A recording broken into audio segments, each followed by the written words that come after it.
Hace 3 años, un abogado que participó junto al fiscal Javier Armendáriz en las investigaciones de los abusos del cura Caradima me aseguró que el episcopado chileno era una jaula de las locas, llena de homosexuales.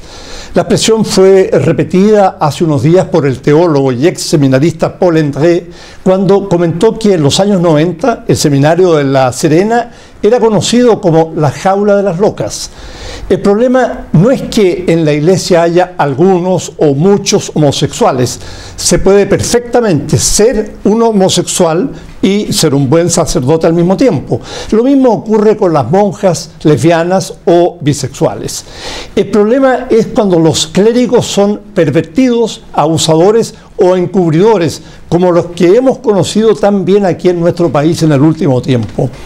En los últimos años, un tsunami de denuncias y revelaciones de abusos sexuales se develó en Irlanda, Estados Unidos, Suecia, Italia, Sudáfrica, México y otros países. En Chile, las denuncias más fuertes llegaron de 3 valientes profesionales a quienes habría que levantarles un monumento: el periodista Juan Carlos Cruz, el doctor Jimmy Hamilton y el filósofo José Andrés Murillo. Pese a haber sido incluso perseguidos, Cruz se vio obligado a irse a vivir a los Estados Unidos, a donde está todavía, y Hamilton fue despedido de la clínica alemana. Los 3 insistieron una y mil veces hasta que el Papa, sorprendido de la fría recepción que tuvo en su visita en enero pasado a Chile, decidió mandar a investigar acá al obispo de Malta, Charles Scicluna, y el obispo Jordi Bertomeu. Tras leer su informe de 2.300 hojas, el Papa dijo sentirse abrumado por el dolor de tantas víctimas de graves abusos y en particular de los abusos sexuales cometidos por miembros de la Iglesia chilena contra menores de edad, y prometió medidas a corto, mediano y largo plazo para restablecer la confianza en la Iglesia.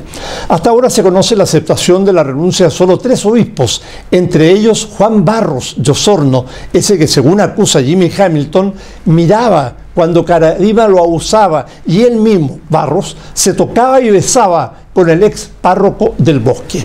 Bien, han salido 3, pero ¿qué pasará con el resto? ¿Serán echados de la iglesia? ¿Serán enviados a esas llamadas casas de reposo para reflexión espiritual como Caradima y tantos otros, mantenidos de por vida en la iglesia? ¿O bien ésta los pondrá a manos de la justicia civil? ¿Y cómo se explica que el cardenal Francisco Javier Errázuriz, uno de los peores acusados de encubrimiento, siga en el grupo selecto de asesores del Papa en el Vaticano? La confianza en la Iglesia está por lo menos, digamos que en los suelos en realidad. Menos fieles van a misa, cada vez hay menos curas o jóvenes que quieren entrar al sacerdocio. En medio de esta tormenta perfecta, los fieles estamos a la espera de lo que haga el Papa Francisco, esperanzados, pero yo diría que ya no tanto. No podemos olvidar, por ejemplo, lo que está ocurriendo con el cardenal Errázuriz, y que en diciembre último, poco antes de viajar a Chile, el Papa haya encabezado en el Vaticano el funeral del cardenal estadounidense Bernard Law. Fue el principal acusado de encubrir algunos casos de abusos a cientos de menores de parte de curas de la diócesis de Boston entre 1984 y el 2002, una historia que conocimos y el mundo conoció a través de la película Spotlight. Tras conocer el escándalo, Bernard Law se vio obligado a renunciar como arzobispo de Boston, pero Juan Pablo II, ¿qué hizo? Lo envió a Roma y lo nombró arcipreste de la Basílica de Santa María Mayor. Entonces quedan las dudas. Muchos católicos quisiéramos que se limpie toda la basura, pero no es seguro que eso vaya a ocurrir. Es más, quisiéramos un cambio universal en la Iglesia. Nuestra Iglesia católica debe ayornarse, reformarse acorde a los nuevos tiempos. Las mujeres, por ejemplo, deben poder ser sacerdotisas, obispas o cardenalas. ¿Por qué no? ¿Qué las hace ser inferiores como para no poder confesar, dar la comunión u oficiar misas? Más aún, creo que llegó el tiempo de que se acepte que los curas se puedan casar, como ocurre en muchas otras religiones, como el judaísmo, por ejemplo. Los rabinos deben casarse y tener hijos. En esa religión antecesora a la nuestra, a la que pertenecían Jesús y sus apóstoles, la sexualidad no es pecaminosa, ni se estima que el deseo sexual debe ser reprimido.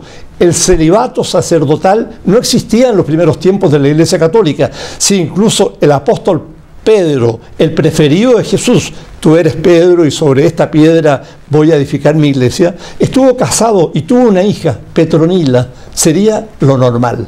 Los seminarios dejarían de ser refugio de pervertidos y, muy importante, los buenos curas, que son miles repartidos por Chile y el mundo, volverían a estar tranquilos, queridos y sintiéndose respetados en sus templos o congregaciones. La Iglesia aceptaría las relaciones sexuales como algo natural, como lo son, por supuesto, y se terminarían las jaulas de las locas.